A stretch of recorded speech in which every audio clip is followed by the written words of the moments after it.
Hey guys, and welcome to the Grow IT podcast, a podcast where we interview top level executives inside leading and growing companies in the IT and tech space.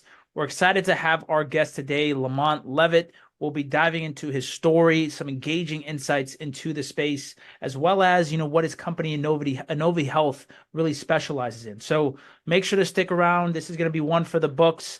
And without further ado, I'll kind of just let LaMont introduce himself. And, if you could just tell a quick snippet of your story and really how you got to where you are today. Yeah, happy to. Thanks for having me on. Of course, Uh, man. innoviHealth it's been a fun ride. Mm. Anyone that's had a business or run it, as you grow it over time, you'll run into different things where you get stuck at different points and have to figure out how to wade through it. And okay, what's that next step? Yeah. Uh, but Yeah. I mean, is anything 90% of success is just showing up and keeping showing up and not giving up, and that's what makes a small business, a medium business, and then eventually a larger business. So anyway, Exactly. Yeah. No, and that's it's it's what's needed, right? Like at every single level, right? There has to be that point of really showing up and making sure that you're putting in that conscious effort of being able to drive the business forward. Right. But I did want to maybe rewind the clock just a tad, right? Just kind of go yeah. back just a little bit and kind of I want you to walk me through what went into creating innoviHealth, right? And really what that story is of, why you even first, wanted to be an entrepreneur in the first place.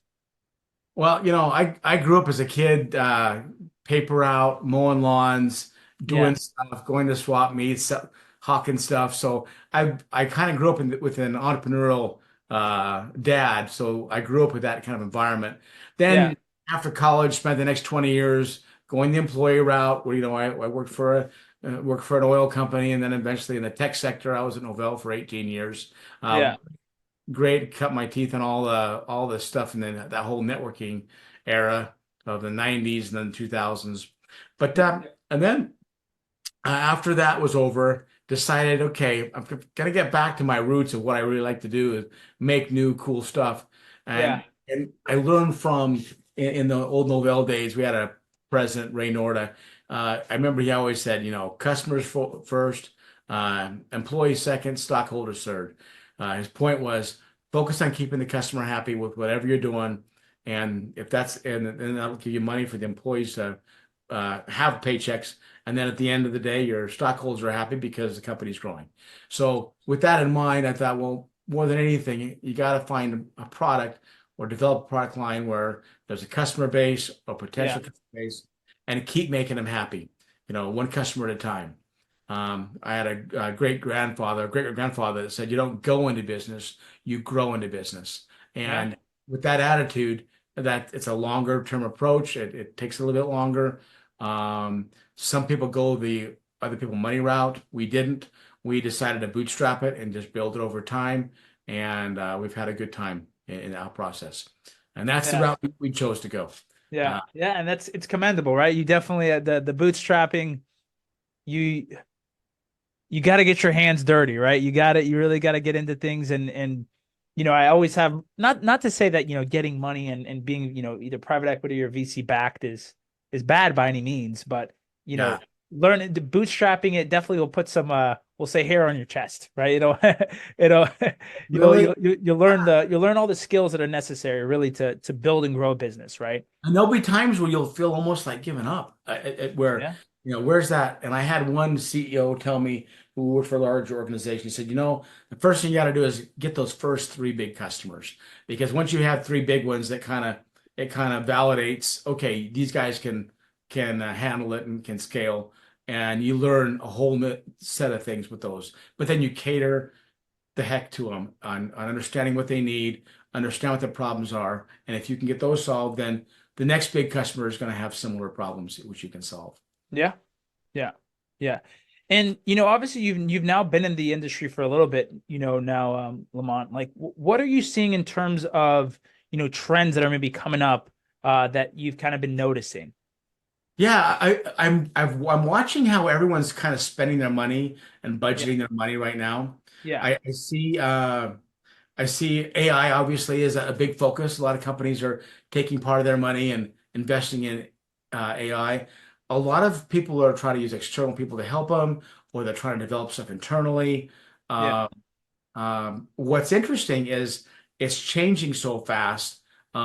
What was a good decision maybe a year ago, there's a better solution now, or Yeah. it's things are moving fast, and it's Yeah. actually Yeah. fun. I think the most important thing with AI is to recognize the risk of hallucinations, Yeah. where you don't want to get answers that are just plain wrong, Yeah. made up, which we've seen that be the case. Yeah. And I think if you're going to go down an AI path in your organization, figure out the key is to figure out where are those inefficiencies and what repetitive tasks that can be done, and allow your employees to become excited about those things. It takes time, and everyone has different levels of adoption, willingness to look at, but it is definitely for people that are worried about who moved my cheese or my job's changing, well, Yeah. everybody's job's changing. And if people are worried about their jobs as it relates to AI, I think the most important thing is to recognize um, that change does happen, and you need to be willing to look at your own repetitive tasks of yourself and what could I help myself be more productive? How can I Yeah. make myself more productive Yeah. as an employee by 10 or Yeah. 20 Yeah. and leverage those tools. But It's a I great think, point. yeah, that and also letting, as it relates to AI, come up with a company plan where it's not just too fly by night, but you've got a good structure to it, and everyone's kind of moving along with the same tools, and you've got kind of a structured plan to it. And I'm seeing more evolution there, where it's getting a little more organized. Yeah. It sure felt wild, wild west in the last year or two, but I think you'll see some more structure and awareness and internal organization. So that's one place. I kind of rambled on about the AI there. Another thing I've seen is people want to know who they're doing business with, especially in healthcare. They Yeah. don't sign up for something online. They want to have met you at a convention, Yeah. or they want to know who they're doing business with. Yeah. That's so important. And people want to know that you understand what their problems are, and that Yeah. you can be part of the solution to making their job better or more efficient. Yeah. Um, Relationships are everything, It's the name especially of the game. Yeah. they really are. It's at the end of the day, they want to know who they're doing business with. Uh, Yeah. so Yeah. So, and I definitely see from, I think you bring up, two really solid, trends that I'm even seeing, right? And I think even to add to your, talking point about kind of, how to leverage AI and really, AI taking over jobs. What people have to realize is that, you know, with AI comes so many opportunities as well to learn how to use it, right? And to be really good at using that technology. Like you said, being an employee, if you're worried about your job being taken from AI, then it's like, well, you should learn how to utilize AI within your processes, because that in itself is a skill, right? Being able to utilize and being able to leverage it, and knowing where to utilize it, right? And so that's is what going to help make you a more skilled worker, which you won't have to worry about your job being replaced by someone if you learn those skills of actually using it. So I think that's a great point that you bring up. And then obviously in the healthcare space, it's always about relationships, right? Relationships drive a lot of industries, right? And it's, having that focus and that relationship centric focus on things that is ultimately going to drive the business forward, right? Because if you prioritize relationships, your prospecting is going to be better. Your obviously, business development is going to be better. And then also your, customer retention, right? If you're prioritizing relationships in in your company, people are going to stay with you longer. They're going to want to do business with you longer, right? So, that's right. That's right. it's, And if yep, you're consistently there and you're always showing up, um, and when you know what kind of change they're going to have to deal with, and you deliver yeah, that change through your software, it takes some of the pain and burden yeah, off your customers, because some people just fear change or they don't want to change. But yeah, if you provide tools which help them facilitate the change they're going to have to go through, yeah. they appreciate that because it takes a little pain off their plate. Yeah, yeah. So, for the audience that maybe is listening in, tuning in, that's never really heard of innoviHealth before, I guess why don't you kind of quickly just touch on maybe what makes you guys unique and what you guys are really all about over at innoviHealth. Yeah, love to. We're most known in industry by our three leading products. We're known for probably findacode.com, which is medical billing, coding, auditing for all professions. HCCcoder.com, Mhm. heavily used in the insurance space, great productivity tool to help you figure out that value-based care model, how to get the right reimbursement for all the those kind of codes. And MetaBrieve, medical abbreviations. If some type of abbreviation in on Google, you might get all kinds of things from all specialties. But with MetaBrieve, we've got medical abbreviations all dialed in, over 80,000 of them, where if you type an abbreviation for, let's say ABC, whatever, you'll see multiple abbreviations. What is in communication, when the doctor puts an abbreviation in his note, what does that mean? Well, that helps you Yeah. figure out the context of that, what that definition is. So that's been a nice tool, which you've also then incorporated into Findacode and HCC Coder. We also have several others, QPro for testing, and Health Admin for Healthcare Administration Alliance, Codepedia, which is for a coding billing forum out there, and ChiroCode, which is kind of at the roots of how it all started, which was a chiropractic book back in the day. But we help solve some of the problems for chiropractors. But most people know us for Findacode, HCC Coder, and MetaBrief. So anything innovative in the healthcare space Yeah. is kind of where innoviHealth lives, and we're always looking to say what are those next things, and we don't be surprised if you see new products developed in that healthcare arena coming from us. That's So awesome, man. that's who we are. Yeah, that's a great it's a great little mission story you guys got, and also what, you know, I was telling you even off camera, I was like, man, you guys got you carved out such an interesting niche, right? And interesting solving such an interesting problem, right? Within the industry as well. So it's definitely, the riches are in the niches, as they say, right? They really Yeah. are. And you Yeah. got to listen to what the customer says. Yeah. The best product enhancements we've done have been driven by our customers telling us, you know what, I love what you guys did, but if you could just change this way, add this, I need this new source, add mixed in this way. If listen to them tell you how to build the product. Your best products come from your customers. Yeah. Uh, it may feel kind of reactive, perhaps, but it really is proactive in that you're listening to your customers and the ones that need those additions added. Yeah. So Yeah. And I did want to segue a little bit, right, into obviously just talking about, really the mindset of a leader, right? The mindset of a CEO within a company, right? Because it's obviously, a lot of business and a lot of, building business comes from within in the beginning, right? Especially when you're bootstrapping, you don't have a big team. It's, yourself that's, maybe driving things forward. And, I guess in your opinion, like what type of mindset is needed to be that successful CEO of a company? I think number one, as a CEO, you have to be okay with things being done not exactly how you would do them. If Mm, you have a tendency to be a control freak and want everything done exactly your way, yeah. and everyone reporting to you to get clearance from you to make sure it was done right, then at some point that breaks down on your growth. You Yeah. have to trust that things will be done 70 to 80% how you would do them, but give the people that are doing the other executives and the employees the right amount of authority to make Yeah. good decisions for your Yeah. people, for your customers, and know that they'll do their best and allow people to make mistakes, allow things to happen that maybe wouldn't be perfect, but it's better than, I think the worst thing you could do is get stuck on the whole perception that perfectionism attitude where things have to be perfect. If you do that, you violate that 80/20 rule where you're so worried about the product being perfect, you don't get it shipped and get it out there. Yeah. Um, Yeah. so Yeah, no, and that's great advice, right? Because I think a lot of the times you'll run into, founders who are those perfectionists, who are those kind of micromanagers who want everything to be a certain way.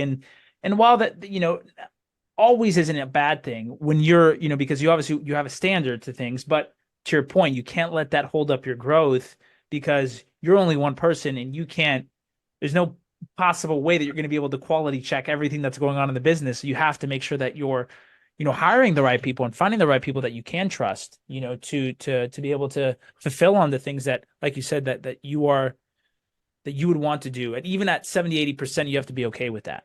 Yeah, Right. and decide what your core values are and hire on your core values, Yeah. not on how well do they know the product or even the Yeah. industry.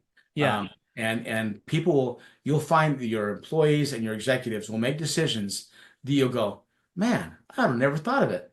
That's a great idea. Yeah. That's what helps a company grow. That's where you have the right DNA to Yeah. grow as a group. When you know who you're going into battle with, and you're not afraid to tackle anything when you know who's on your team, who, Yeah. who's rowing that boat with you. And you said something really neat to me that I think I want you to maybe dive into a little bit about your guys' culture and kind of, what you guys are doing over there in innoviHealth. Why don't you tell the audience a little bit about your philosophy when it comes to, work-life balance and kind of what you guys do over there? Because I think it's quite unique. I don't think I've come across a company that's, thinking the way that you guys are. Yeah, I think what happens in corporate culture, a lot of times it gets so focused on the numbers, and they start to think the employees and the executives, everyone's just a cog in the wheel. Well, we established our core values around five key things, and I'll share this. This is what works for us. This may not work for everybody, but works for us. We developed our core values as Midas. That being, means to an end. I is innovative. D, dependable. A, attitude. S, self-starter. So M is means to an end. As business owners, we can't lose sight of the fact that all our employees, they come to work every day because it's just a means to an end. They care more about their families and their life and the things they do outside of work. That's why they come to work, because they need that sustenance to be able to do what they want to do. If I, as an employer, respect the fact that, hey, they're going to have wedding, or funerals, or a sick spouse, or kids, or a soccer game they really want to go to, allow them to be human and have those moments that will pass them by. If you lock them into the cage of the business, then it loses its purpose. So I think as a business owner, allow your people to have a life, and that's the means to an end.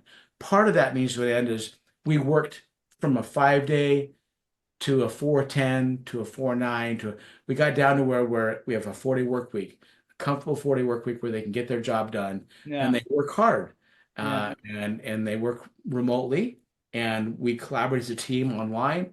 It's a good hard week, but then people, if you give them Friday and Saturday off, and a full 3 day weekend, with their vacations and holidays, they come back to work on Monday rejuvenated. They're ready to go to work. They've gotten all their other personal stuff out of the way, and a lot of good stuff can happen. And you get them consolidated into working during those core times.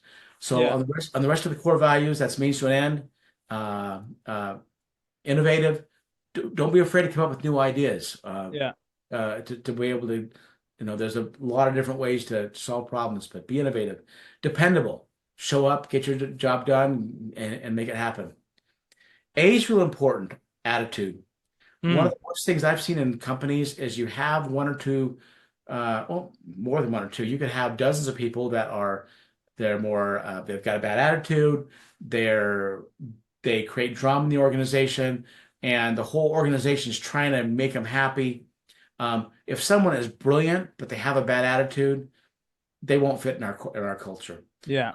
I love brilliance and smart people, but if they come with an attitude and they create, and a bad attitude is cancer in an organization. At some point, it eats at it. It doesn't. It stunts its growth, and Yeah. so that kind of person doesn't survive here at innoviHealth. And then S is just self-starter. You get up, get her done. And Yeah. so those are our core values, and that's Yeah. how we make it work here at innoviHealth. I love it, man. I think that's it's definitely something that's unique to you guys. Like I was saying when we were talking, I was like, man, I don't think I've ever heard, someone that's had the 4 day work week and really, thought through things as well as you have in terms of the culture and how you want your employees to to be treated. And I think that that's what breeds a really good, company, right? Because I always say, like, a company is just a reflection of the people that are inside of it, right? Really, Culture is everything. Yeah. even if it's just even if it's a software, right? Even if it's a product, productized business, still, like, you have the people that are the, running it, and the people that are, that are moving it forward. So it's still so important to make sure that your culture is in place, as you've expressed. So Yeah. I love that you put a big emphasis on that. Yeah. How many companies can you walk into and ask an employee, what are your core values? How many can say that? Those kinds of things, the employees need to feel that they're a part of what's happening, and their attitudes go clear up when they feel respected for Yeah, what they do. yeah, So, yeah. Well, man, LaMont, it's been a pleasure, getting the chance to hear a little bit more about your story, kind of hear what you guys are doing in innoviHealth, and really, what that journey's been like for you. I do always like to end with, more of a loaded question towards the end of our podcast, and it's, dude, more around, kind of, for all, you know, people in a job, right? Be it a CEO, founder, be it someone at just starting out in their career, or someone that's, a C-suite executive. What are some of the most important things that you've learned, throughout your career, that you'd be willing to share with the audience? never fear change. Hmm. Um, uh, have a curiosity to try to figure out new things. Um, and I think that really will help people, and embrace differences. If people are a little bit different than you, that's okay. Um, any organization needs to have a whole bunch of different personalities and people that bring different things to the table. How a person in marketing thinks is different than a person as a programmer, a salesperson, or a customer support person. But as a team, everyone supports each other to make that work, and Yeah, and allow the different personality types to be different, and learn from each other. yeah, That's some of the some of the smartest people I've known over the years. Of you know Might be really strong in one area, but that means there's weakness in other areas. But that's what makes a company work, is when everyone's strengths come together as one in the customer's eyes, and that's what makes it work. I love it, man. I love it. I think that's the perfect note to end on, Lamont. It's been a pleasure, getting the chance to talk with you, and I appreciate you coming on the show. If people are listening to this, they want to reach out to you or someone from your team, what are the best ways to get a hold of you guys? Yeah, just if you want to just email Lamont.Leavitt, that's Lamont.Leavitt, Leavitt, at innoviHealth.com. Happy to chat with you about kind of how we run our business and how we continue to grow it. Or if you want to work with us in any capacity, innovative healthcare kind of projects. We put our customers first, whatever that is, and that's how we do our work here. So we're happy to talk to anyone who'd like to chat with us. It's awesome, man. Well, I'll make sure to include that in the description. Please make sure to go check Lamont and innoviHealth out. They're definitely doing something special. Lamont, just from the few conversations we've had, he seems like a very stand-up guy. So I would recommend everyone to go check him out as well. If you guys did make it all the way to the end, we do appreciate it if you could like, comment, and subscribe for more content. And we hope you guys have a great rest of your day. Thanks again, Lamont. Hey, thanks for your time today. No problem. Bye-bye.